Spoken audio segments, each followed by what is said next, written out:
नमस्कार, मैं अमनत सोनू आप सभी का अरोमा क्लासेस से स्वागत करता हूं। दोस्तों, मैं आज आप लोग के समक्ष काफी महत्वपूर्ण टॉपिक लेके आया हूं। ये टॉपिक वर्तमान में काफी सुर्खियों में, काफी लाइमलाइट में है और इस टॉपिक का नाम है H1B वीजा। तो आखिर यह H1B वीजा है क्या, जिस पर अमेरिका के द्वारा शुल्क बढ़ाया गया है और भारतीय एम्प्लॉय इससे प्रभावित हो रहे हैं, जो कि वर्तमान में अमेरिका में काम कर रहे हैं। तो इस वीडियो के माध्यम से पूरे विस्तार से हम जानेंगे H1B वीजा के बारे में। शुल्क बढ़ोतरी से भारतीय एम्प्लॉय पर क्या प्रभाव पड़ेगा, इससे भारत को क्या ऋणात्मक प्रभाव पड़ेगा, भारत पर क्या धनात्मक प्रभाव पड़ेगा, इन सभी बातों पर हम लोग क्या करेंगे, चर्चा करेंगे। सबसे पहले हम लोग जान लेते हैं वीजा होता क्या है। जैसे किसी भी व्यक्ति को विदेश में जाना है, अन्य देश जाना है, तो उस देश से उस व्यक्ति को परमिशन लेना पड़ता है। और वह परमिशन किसके रूप में लेना पड़ता है? वीजा के रूप में लेना पड़ता है। अगर हम मान लेते हैं कि हमको अमेरिका जाना है, तो अमेरिका से हमको परमिशन लेना पड़ेगा कि हम आपके देश में 10 दिनों के लिए रहने वाले हैं, 15 दिनों के लिए रहने वाले हैं।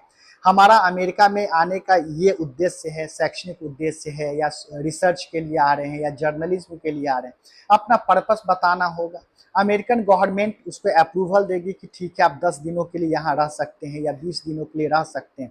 तभी हम उनके देश में क्या कर सकते हैं, जा सकते हैं। यानी कि वीजा एक प्रकार का क्या है, परमिशन है, उस देश के द्वारा हम लोग को दिया जाता है जिस देश में हमको भ्रमण करने जाना है या जिस देश में हमको जाना है। तो आखिर वीजा कितने प्रकार के होते हैं? तो पर्पस के आधार पर, उद्देश्य के आधार पर वीजा को विभिन्न भागों में बांटा गया है। जैसे एक होता है टूरिस्ट वीजा। यदि आपको अमेरिका घूमने जाना है, टूरिज्म के पर्पस से जाना है, तो आपको क्या बनवाना होगा? टूरिस्ट वीजा बनवाना होगा। इसमें आपको अपने उद्देश्य का उल्लेख करना पड़ेगा कि हम अमेरिका घूमने के उद्देश्य से आ रहे हैं, पर्यटन के उद्देश्य से आ रहे हैं।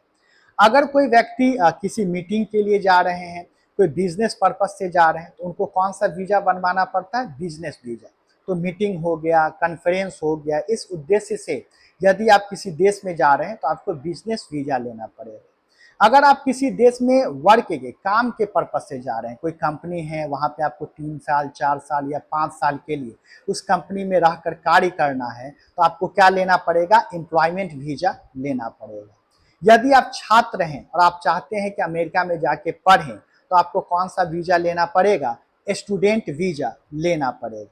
इसके अलावा कभी कभी आप देखिएगा, आपको किसी अन्य देश जाना था, लेकिन बीच में अमेरिका में आपको रुकना पड़ गया, 1-2 दिन के लिए रुकना पड़ गया, तो वहां पे आपको क्या लेना पड़ेगा? ट्रांजिट वीजा लेना पड़ेगा। आपको ये बतलाना पड़ेगा कि हम कनाडा जा रहे थे, लेकिन इस कारण से या फ्लाइट में डिले के कारण से हमको अमेरिका में 1 घंटा, 2 घंटा या 10 घंटा या 2 दिन के लिए रुकना था, तो उसको क्या कहा जाता है? ट्रांजिट वीजा कहा जाता है। और इसके अलावा भी कुछ वीजा होता है, जैसे मेडिकल वीजा। अगर मान लीजिए भारत में कोई अच्छा इलाज नहीं हो रहा है और आपको अमेरिका जाके इलाज करवाना है, तो इस उद्देश्य के लिए आप क्या ले सकते हैं? मेडिकल वीजा ले सकते हैं। आप यदि अमेरिका जाके रिसर्च करना चाहते हैं, तो इसके लिए रिसर्च वीजा होता है। अगर आप अमेरिका जाके पत्रकारिता करना चाहते हैं, एज ए रिपोर्टर जाना चाहते हैं, तो आपको जर्नलिज्म वीजा लेना पड़ता है।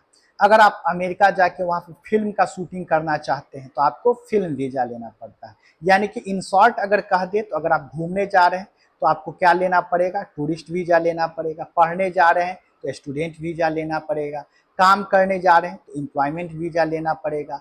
मीटिंग अटेंड करने जा रहे हैं, बिजनेस पर्पज से जा रहे हैं, तो बिजनेस वीजा लेना पड़ेगा। अगर इलाज करवाने जा रहे हैं तो मेडिकल वीजा लेना पड़ेगा। फिल्म की शूटिंग के लिए जा रहे हैं तो फिल्म वीजा लेना पड़ेगा। इन सभी वीजा में एक वीजा है जो आप काम करने के लिए लेते हैं, एम्प्लॉयमेंट के लिए लेते हैं। अगर मान लीजिए आपको अमेरिका में अमेजन कंपनी के द्वारा हायर किया गया और आपको अमेरिका जाके अमेजन कंपनी में 4 साल, 5 साल या 6 साल के लिए काम करना है, तो आपको क्या लेना पड़ेगा? एम्प्लॉयमेंट वीजा लेना पड़ेगा। और इसी एम्प्लॉयमेंट वीजा को अमेरिका में क्या कहा जाता है, किस कैटेगरी में रखा गया है? H1B वीजा के नाम से जाना जाता है। यानी कि अगर संक्षेप में कह दे कि यदि आपको अमेरिका में जाके कार्य करना है, तो आपको कौन सा वीजा लेना पड़ेगा? H1B वीजा लेना पड़ेगा। तो आप, जाहिर सी बात है, वीजा अगर लेते हैं तो इसके बदले कुछ ना कुछ शुल्क आपको पे करना पड़ेगा। 2000, 3000, $4000 शुल्क पे करना पड़ेगा। तो पहले अगर आप H1B वीजा लेते थे, तो आपको $10,000 क्या करना पड़ता था? पे करना पड़ता था।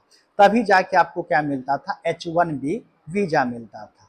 लेकिन वही ट्रम्प साहब अब क्या कर दिए हैं, इसी 10,000 के शुल्क को बढ़ाकर $1,00,000 कर दिए। यानी कि अगर आपको H1B वीजा चाहिए तो आपको $1,00,000 क्या करना पड़ेगा, भुगतान करना पड़ेगा। अगर हम भारतीय करेंसी में बात करें तो वर्तमान में शायद $1 88 के बराबर है। तो सोचिए 88 लाख रुपया जो है आपको पे करना पड़ेगा H1B वीजा के लिए। देखिए सबसे मजेदार इसमें कहानी क्या है, ट्विस्ट क्या है कि यह H1B वीजा का जो शुल्क है वो आपको नहीं पे करना है। आप जिस कंपनी में जा रहे हैं उस कंपनी को भुगतान करना पड़ेगा। सपोज कीजिए मेरा जॉब अमेजन में लगा और अमेजन में लगा तो हमको अब H1B वीजा के तहत कहाँ जाना पड़ेगा, अमेरिका काम करने जाना पड़ेगा। तो ये जो H1B वीजा का जो शुल्क $1,00,000 है ये हमको नहीं देना, ये कौन पे करेगी, अमेजन कंपनी पे करेगी मेरी बदले। यानी कि वो अमेरिकी सरकार को बतलाएगी कि भैया हम भारत से 10 एम्प्लॉई को मंगवा रहे हैं कार्य के लिए, उनके बदले हम $1,00,000 क्या करेंगे, भुगतान करेंगे। यानी कि 10 एम्प्लॉई को मंगवा रहे हैं तो $10,00,000 अमेजन कंपनी के द्वारा आपको अमेरिका को क्या करना पड़ेगा, भुगतान करना पड़ेगा। तो आप तो सोचिएगा इसमें भारतीयों का क्या घाटा है भाई, भारतीयों को तो $1,00,000 देना नहीं है, ये तो कंपनी पे करेगी, तो इतना क्यों उपद्रव मचा हुआ है। तो देखिए अगर कंपनी को $1,00,000 पे करना पड़ेगा तो फिर कंपनी क्यों हमको भारत से बुलाएगी, वो अमेरिका के ही जो लोकल हैं उसको ही हायर करेगी, कम से कम उनका $1,00,000 तो बचेगा। मान लीजिए कोई एक अमेरिका का व्यक्ति जॉब के लिए अप्लाई किया और हम भारत से जॉब के लिए अप्लाई किए, तो अब अमेजन कंपनी सोचेगी कि अगर हम भारत से इसको मंगवा रहे हैं तो एक तो सैलरी पे करना पड़ेगा, रहना खाना तो देना ही पड़ेगा, साथ में अब एक अतिरिक्त शुल्क देना पड़ेगा जो कि $1,00,000 है H1B वीजा का शुल्क।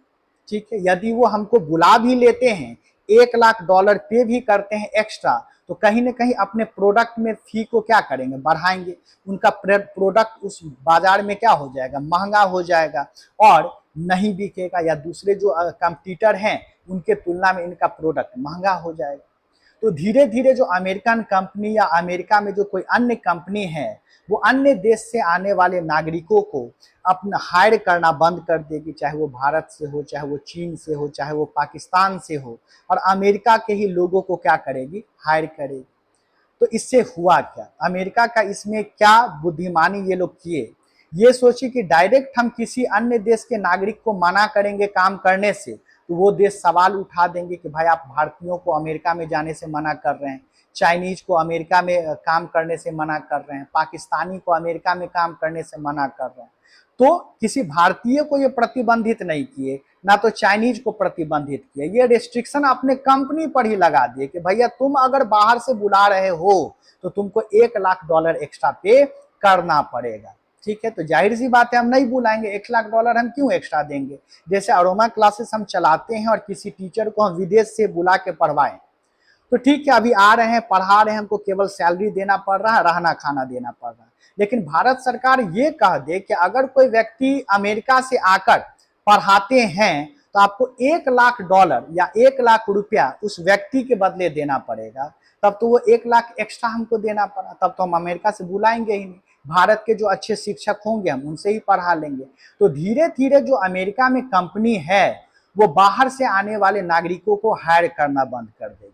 तो इससे नेगेटिव प्रभाव क्या पड़ेगा, लगभग 50 लाख भारतीय अभी वर्तमान में अमेरिका में क्या है, कार्यरत हैं या अमेरिका में मौजूद है, चाहे वो टूरिस्ट पर्पज से गए हों, चाहे वो पढ़ने गए हों या एम्प्लॉयमेंट के पर्पज से गया हों। उसमें से अधिकांश जो हैं वो क्या है, आपको जॉब करने के पर्पज से गए। और जो 2024 का डेटा कहता है उसके हिसाब से अगर अन्य देशों की तुलना में देखा जाए तो सबसे ज्यादा भारतीय वर्तमान में अमेरिका में कार्य कर रहे हैं। ठीक है, उन भारतीयों को वहां की कंपनी हायर की हुई है। अब उन भारतीयों के बदले जो नए भारतीयों को वो लोग हायर करेंगे तो उनके बदले $1,00,000 उस अमेरिकी कंपनी या किसी अन्य कंपनी को क्या करना पड़ेगा, भुगतान करना पड़ेगा। तो धीरे धीरे क्या होगा, जो भारतीयों का संख्या है वहां के कंपनियों में घटते चला जाएगा, लोग अपने स्थानीय लोगों को हायर करने लगेंगे, भारतीयों को हायर नहीं करेंगे। तो इससे निगेटिव एस्पेक्ट क्या होगा कि जो युवा भारत में रहकर IIT में पढ़ाई कर रहे हैं,